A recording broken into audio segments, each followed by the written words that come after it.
You didn't really think it was going to be that easy, did you?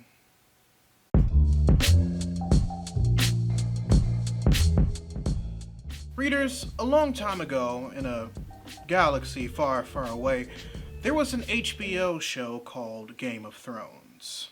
It was based off of the unfinished book series, A Song of Ice and Fire, written by George R.R. Martin, and show-ran by David Benioff and D.B. Weiss, who, according to legends and interviews, mostly interviews, was only able to acquire the rights from Martin for HBO because they were able to successfully answer his question regarding Jon Snow's true lineage on some riddle of the Sphinx ass shit. The success of Game of Thrones attracted the attention of the Disney-acquired company Lucasfilm, who at the time had just placed Jon Favreau, actor, director of the Jungle Book and Lion King remakes for Disney, and one of the might-as-well-be founding fathers of Marvel Studios, in charge of showrunning their first live-action Star Wars series that would eventually become The Mandalorian.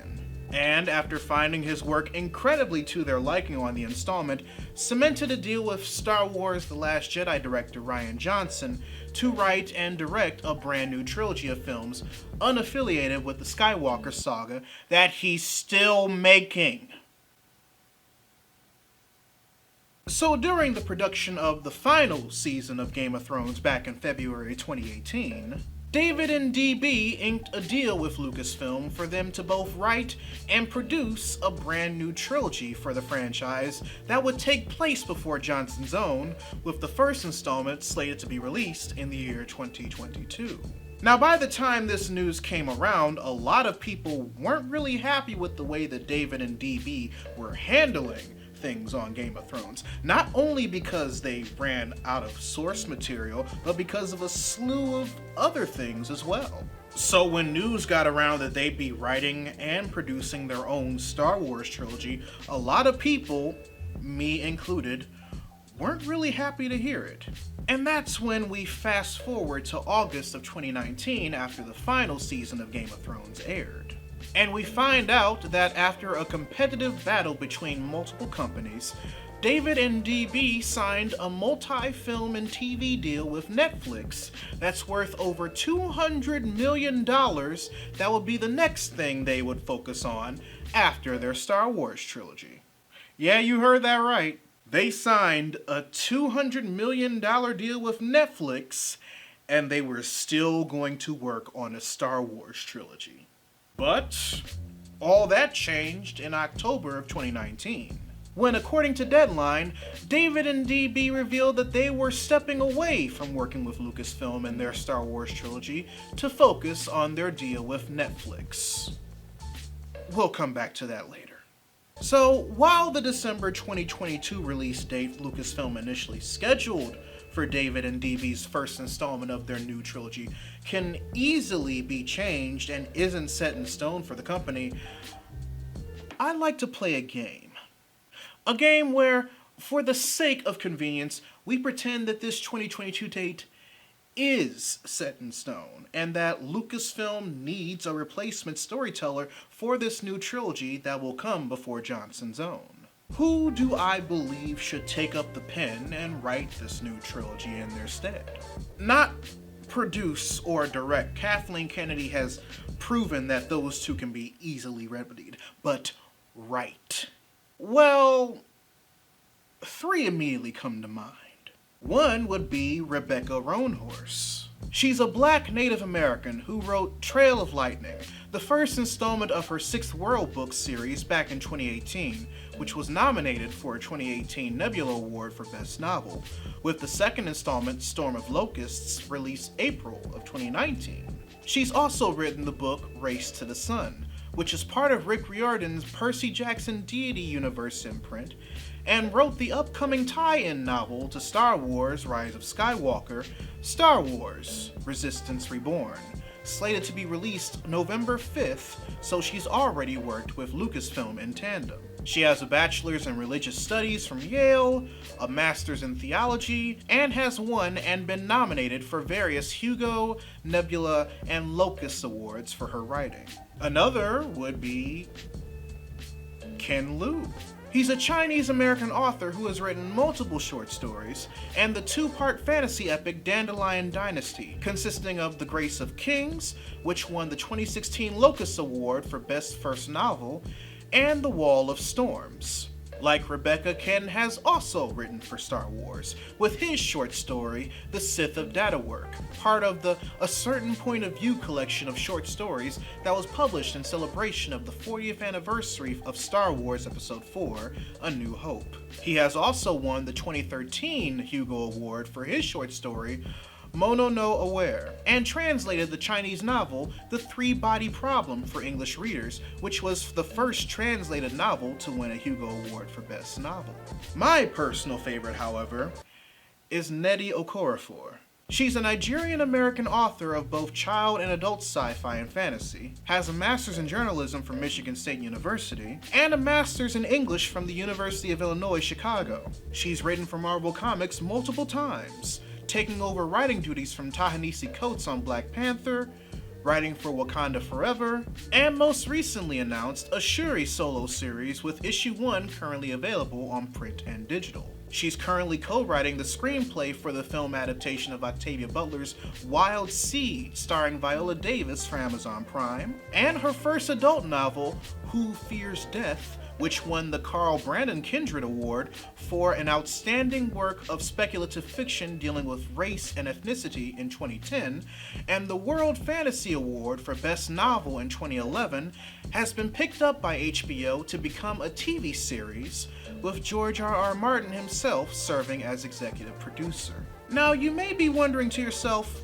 why all three names I place into this hypothetical race are people of color. Even more so, why I decided to exclaim their credentials as I pleaded my case for each of them. And that's because each of these three individuals collectively have what David and D.B. lacked upon the greenlighting of Game of Thrones, and some could argue, still lack. Experience.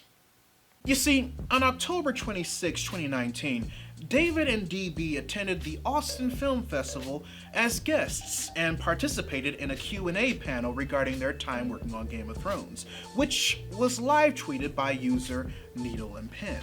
It was through that Q&A that we learned a lot about how the two handled the show, but the main summary of the entire panel was one singular fact. They had no idea what the fuck they were doing. The tweet that received the most attention was this one, when DB stated that Game of Thrones to them was pretty much film school, and was their first time working with costume designers and a lot of other people and things that others who have done so would basically know how to properly approach and handle. This was definitely seen in how bad the initial unaired pilot of Game of Thrones was, which has been confirmed years before this Q&A session. Yet, instead of shelving it, at the time HBO CEO Richard Plepper and at the time HBO programming chief Michael Lombardo decided to give the two another go and greenlit the series, investing $20 million into the pilot before committing $50 million to the first season overall. The same treatment, however, was not given to Jane Goldman, who has been a screenwriter and producer since 2001, won a Hugo for her help in adapting Neil Gaiman's Stardust to screen, and has co-written the screen adaptations for X-Men First Class and Kick-Ass. When HBO canceled the first announced Game of Thrones spin-off series that would star Naomi Watts and a slew of actors and actresses of color after viewing two different cuts of the pilot. So why the favoritism?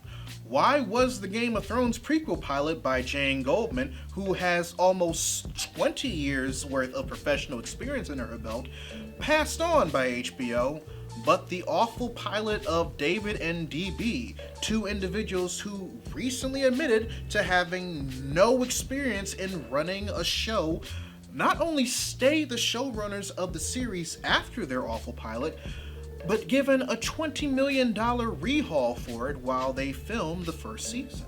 Some may say that part of it had something to do with the fact that DB's father is actually the former head of Goldman Sachs and once ran the Federal Reserve Bank of New York, which would explain how two individuals who didn't know anything about how to run a television series used an overall $80 million investment as a hands-on way to learn how to run a television series. But that would be slander.